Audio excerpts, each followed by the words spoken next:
Hi hello नमस्ते, मी ज्योती. अजून एका ब्लॉगमध्ये तुमचं सर्वांचं स्वागत.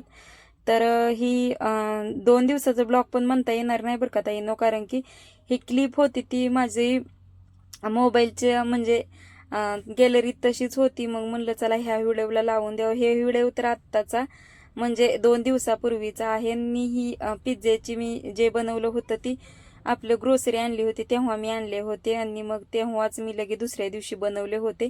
शॉर्ट व्हिडिओमध्ये पण तुम्हाला मी टाकलेले आहे, बघायला तर भेटेलच तिथं पण तुम्हाला. तर इथं मग मी दोन दोन पिझ्झाचे पॅक मिळतात, दोन आणले होते बघा. तर बाहेरचं खाणं आणि कसं बनवले ते पण आहे, पण घरच्या घरी आपण करून खाणं आता आहेच बेस. तर आपल्याला असा पिझ्झा बेस तर रेडीमेडच भेटतो, त्याच्यामुळे म्हणलं चला आहेच तर आपण घरी पण बनवता येतं का, इतकं पण ही काय अवघड नाहीये. त्याच्यामुळे मग मी घरीच घेऊन आलते, आणि सगळं साहित्य पण घरात असते. असं बाहेर गेलं की हे मी घेऊन येत असते. तर इथं आपल्या टोमॅटो सॉस आणि पिझ्झा सॉस भेटतो बघा, तो मिक्स करून असा टाकला. त्याच्यावर आवडीनुसार आपल्या भाज्या किंवा पालेभाज्या टाकून घ्यायच्या, आणि चिली फ्लेक्स आणि ऑर्गॅनिस टाकून असं चीज त्याच्यावरून टाकायचं आहे. तर भाज्या वापरून पण घेऊ शकतो बरं का आपण. थोडं तेल वगैरे वतायचं, आणि ते तेलात जरा थोड्या म्हणजे अर्ध्या कच्च्या अशा शिजवून घ्यायच्या आहेत. पण शक्यतो मी तर नाही घेत, कारण की लगेच तव्यात वगैरे ठेवल्यानंतर वाफेवर लगेच होऊन जातो. तर मस्तपैकी असे केले पिझ्झा आणि सर्वांनी खाल्ले. तर तेवढंच मी क्लिप ह्यात जोडली होती. मग इथं सर्वांना गुड मॉर्निंग.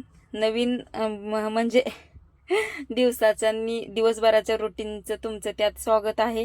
तर ब्लॉग आवडला तर नक्कीच लाईक शेअर सबस्क्राईब करा, आणि आवडला तर कंटिन्यू म्हणजे पूर्ण ब्लॉग बघितला तर कशा पद्धतीचा बाबा ब्लॉग आहे ते पण तुम्हाला समजतं ना, माझं डेली रुटीनचं. तर इथं मी अगोदर तर सगळी घरं वगैरे झाडू मारला, नंतर पोर्चमध्ये वगैरे आणि ब्लॉक वगैरे झाडून घेतल्यानंतर इथं आंघोळ वगैरे केली, आणि मला मग आता देवपूजा वगैरे करायची होती. मग त्याच्यामुळेच फुलं वगैरे इथं न्यायला आली होती बाहेर मी जरा. तर अशी काही जास्त तर आज फुलंच निघली नाही ती, त्याच्यामुळे मूड ऑफ झाला. कारण की जितकी देवाला फुलं मला असेल ना तितकाच म्हणजे छान वाटतं बरं का. आणि मग इथं स्वस्तिकची वगैरे घेतली, पण जास्वंदीची वगैरे लाल असली का नाही जास्त फुलं की छान दिसतात. काल तर भरपूर निघले होते, आज तर 2च फुलं निघलेत. तर मग इथं अगोदर तर सगळं कालची फुले वगैरे अगोदरला काढून घेत असते, रांगोळ काढून घेत असते, नंतर मग देवांना आंघोळ घालायला चालू करत असते. तर आज म्हणलं होतं क्लीनच करून घ्यावं तर देव, कारण की 2-3 दिवस झाले की मी क्लीन करत असते. तर मस्तपैकी असे देव पण घासून वगैरे घेतले, इथं पुसून घेतले, आणि सगळ्या देवांना गंध वगैरे लावून घेतला. तर गंध वगैरे लावला, आणि मग मांडून वगैरे घेतली. क्लश पण भरून घेतला. क्लश तर मी दररोजच भरून घेत असते, दररोज घासत असते. 3 दिवसाला 4 दिवसाला 4 दिवस तर जातच नाहीत माझे देव घासायला, पण क्लश दररोज घासत असते. मग इथं आपण देवपूजा केलं की इतकं आपलं म्हणजे पसारा असतो साईटून. मग हे सगळं मी आवरलं, जिथल्या तिथं सगळ्या वस्तू ठेवल्या. परत हे जे देवाचे वस्त्र वगैरे आहेत ते पण मी धुवायला घेतले. तर दररोज चेंज करत असते. मग 2 दिवसाला तर बदलत असते, किंवा दररोज चेंज करत असते. पण ते पुसायला लागतं. मग ते खालचं देवांच्या खालचं पण फरशी वगैरे पुसायला त्याचं पण वेगळं वस्त्र आहे, आणि धुतल्यानंतर खाली भुईला दुसरं वस्त्र हांतरते.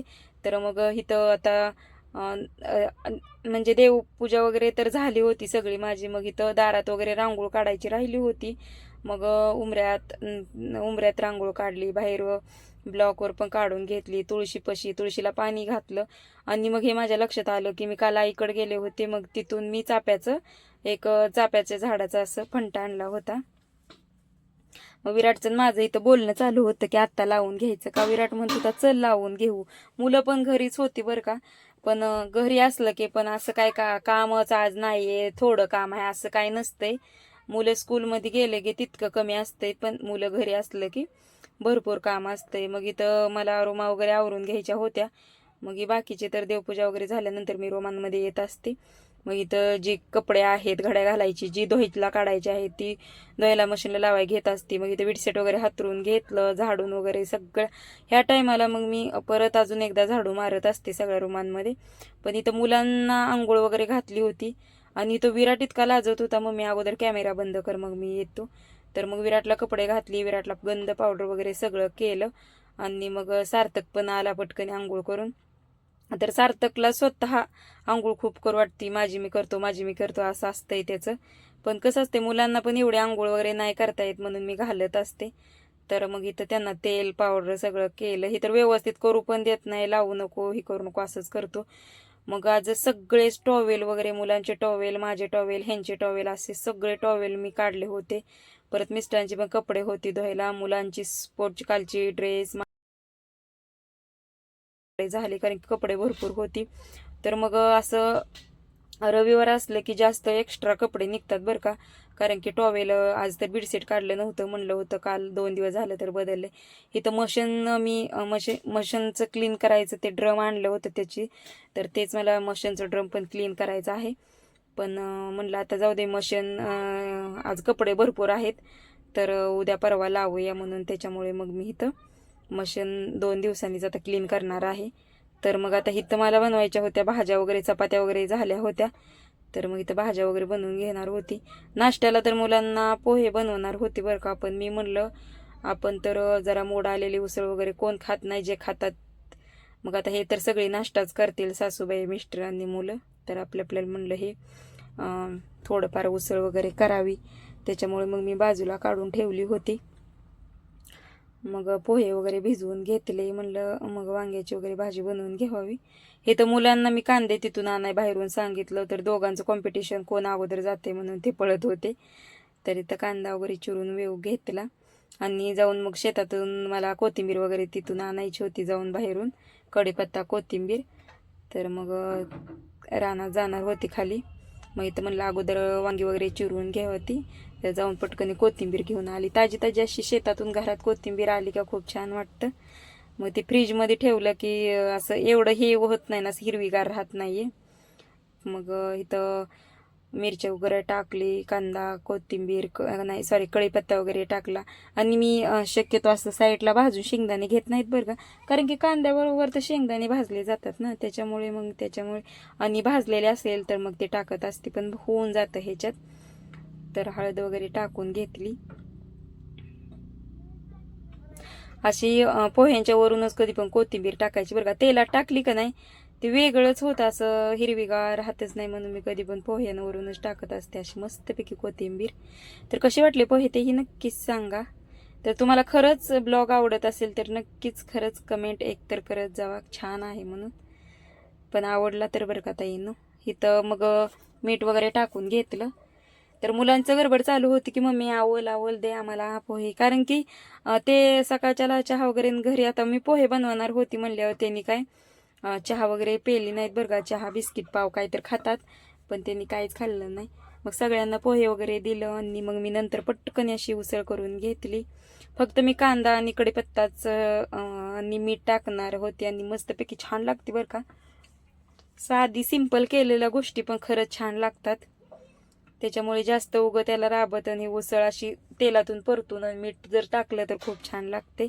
मी जेव्हा माझा डाएट चालू होतं का नाही तेव्हा मी अशी साधी सिंपल करून खायची खरं सांगते.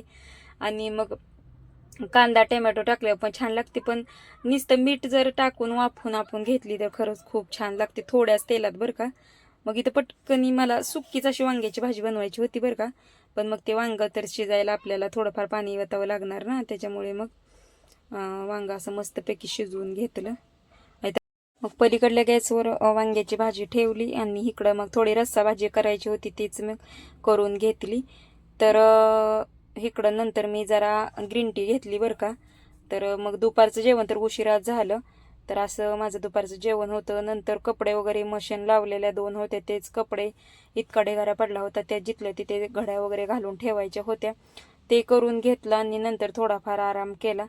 पण भरपूर टाईम झाला होता कारण की आराम करायचा पण टाईम राहिला नव्हता. मग इथं जिथल्या तिथं